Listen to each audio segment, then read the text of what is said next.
కర్ణాటక ఆల్మట్టి, నారాయణపూర్, జోరాల, తుంగభద్ర, సంగమేశ్వరం. మనకు కనిపించేది Srisailam dam. Srisailam dam open చేస్తే నాగార్జున సాగర్, పులిచింతల, విజయవాడ, ప్రకాశం బ్యారేజ్. లాస్ట్కి ఎక్కడ కలుపుతుందంటే కృష్ణా డిస్టిక్ హంసల దీవి అనే ప్లేస్లో సాగర్ సంగం అవుతుంది సార్. అనేది స్టార్టింగ్ నుంచి ఎండింగ్ వరకు 1400 కిలోమీటర్లు జర్నీ చేస్తుందండి కృష్ణా నది పర్ డ్యామ్. శ్రీశైలంలో ఉంది కాబట్టి శ్రీశైలం డ్యామ్ లేదా శ్రీశైలం ప్రాజెక్ట్ అంటాం. దీని ఒరిజినల్ నేమ్ వచ్చి నీలం సంజీవ్ రెడ్డి సాగర్. ఎందుకంటే ఆయన రాష్ట్రపతిగా ముఖ్యమంత్రిగా చేశారు కాబట్టి డ్యామ్ కట్టేటప్పుడు ఆయన ఎంత కృషి చేస్తారు కాబట్టి ఆయన చనిపోయిన డ్యామ్కి ఆయన పేరు పెట్టడం జరిగింది. డ్యామ్కి right side left side building కనిపిస్తాయి కదండి. రైట్ సైడ్ వచ్చి ఏపీ పవర్ హౌస్. ఒకసారి జనరేట్ అయిందంటే 770 మెగావాట్ తయారవుతుంది. 7 టర్బైన్స్ ఉంటాయండి, each 110 megawatts. Left side Telangana ఒకసారి జనరేట్ అయిందంటే 900 మెగావాట్స్. 6 turbines each 150 megawatts. ఈ ఏరియానే పాతాళగంగా అంటారు. ఎందుకంటే కాశీ నుంచి గంగా నది అంతర్వాయుగా భూగర్భ జలాల ద్వారా ఉద్భవించిందంటండి. అందుకే పాతాళగంగా అని పిలుస్తారు. నది వచ్చి కృష్ణా నది, ఫారెస్ట్ వచ్చి Nallamala forest. Present water level వచ్చి 830 అడుగులు ఉందండి. చెట్ల మొదల దాకా బార్డర్ కనిపిస్తుంది, అక్కడ దాకా వస్తే 885 అడుగులు అండి. అంతకు మించి అదనంగా వస్తే గేట్లో నుంచి వాటర్ బయట నుంచి పవర్ ప్లాంట్ రన్ చేస్తారు సార్. ఇక్కడ చూడడానికి వాటర్ గ్రీన్ కలర్లో ఉంది కదండి.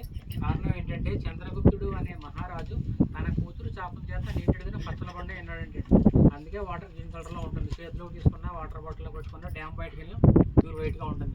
మీరు నాగార్జున విజయవాడ చూసే ఉంటుంది. మెయిన్ టెంపుల్లో దర్శనం వెళ్ళినప్పుడు నందిని చూశారు కదా, ఆ నందిని వచ్చేసి శనగల వస్తున్న అంటారు. సేమ్ అటువంటి అనేది గుట్టలో సరౌండింగ్ పాత్రలో ఉంటుంది. ఈ రెండు కవర్లో చెప్తారు. డ్యామ్ కట్టకముందు ఈ నందిని దర్శనం చేసుకొని ఆ నందిని దర్శనం చేసుకున్నవారు. 1943లో నెహ్రూ గారు శంకుస్థాపన చేశారు. 83 అంటే పూర్తయిన డ్యామ్. 20 years పట్టింది డ్యామ్ దర్శనం చేయడం. అప్పట్లో డ్యామ్ పైనకు వచ్చి 500 రాయిపోవడం. మీరు శ్రీశైలంలో చూడవలసిన ప్రదేశాలు మనం బోటింగ్ ప్లేస్లో కొండపైన పింక్ కలర్ గోపురం కనిపిస్తుంది. అది వచ్చేసి ఛత్రపతి శివాజీ స్ఫూర్తి కేంద్రం అండి.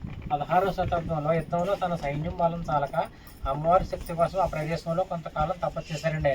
ఆయన గుర్తుగా మ్యూజియం ఏర్పాటు చేశారు. ఆయన చరిత్ర అంతా అందులో ఉంటుంది. అక్కడ నుంచి 1 కిలోమీటర్ బ్యాక్ వెళ్ళామంటే హేమారెడ్డి మల్లమ్మ కన్నీరు టెంపుల్ ఉందండి. అమ్మవారి కన్నీరు దగ్గర ఇప్పటికీ వస్తుంది. పురోహితులు టెంపుల్ తీర్థంగా ఇస్తారు. నెక్స్ట్ చెక్ పోస్ట్ దాంట్లో సాక్షి Ganapathi, Paladhara, Panchadhara, Atakeswaram, Sekharam. Next dam. Next dam Srisailam నుంచి 22 కిలోమీటర్ లాంగ్ జర్నీ చేసుకున్నట్లయితే ఇష్టకామేశ్వరి టెంపుల్ ఉందండి. భారతదేశంలో కల్లా ఒకే ఒక టెంపుల్, అది ఈ శ్రీశైలం నల్లమల్ల ఫారెస్ట్లో. అక్కడ విశిష్టత ఏంటంటే వెళ్ళిన ప్రతి భక్తుడు అమ్మవారి నుండి ఒక రాతికి బొట్టు పెట్టేటప్పుడు మన మానవుడి గురించి బొట్టు పెట్టుకుంటే మన స్పర్శ ఎంత మెత్తగా తగులుతుందో ఆ ఫీలింగ్స్ అయితే కనిపిస్తాయండి. మన ఇష్టాలు నెరవేరుతుంది కాబట్టి ఇష్టకామేశ్వరి అమ్మవారిని పిలుస్తారు. అక్కడికి వెళ్ళాలంటే శిఖరం దగ్గర టికెట్ తీసుకొస్తారు. ఒక రోజు ముందు ఇస్తారు టికెట్. మనిషికి 1000 రూపీస్ పే చేస్తారు. వాళ్ళు కమాండర్ వెహికల్ మీద తీసుకొస్తారు సార్.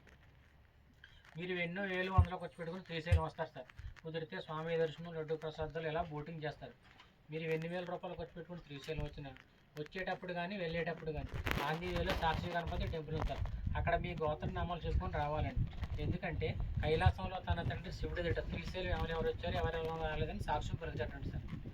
మీరు ఎన్ని ఉంటారు. ఈ పాతాళ గంగలో స్నానం చేసినా, ఈ నీళ్ళు తల మీద చల్లుకున్నా చేసిన పాపాలు పోతాయని గ్రంథాలు చెప్తాయండి. ఎవరు కల్పించింది కాదు సార్.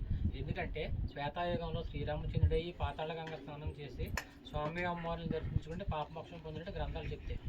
Okay sir. ఇక్కడ విషయాలు అయితే సార్ నేనైతే బోట్ ఆపరేటర్ని ఏదో తక్కువ చేతల వాళ్ళు తెలుసున్న విషయాలు ఎక్స్ప్లెయిన్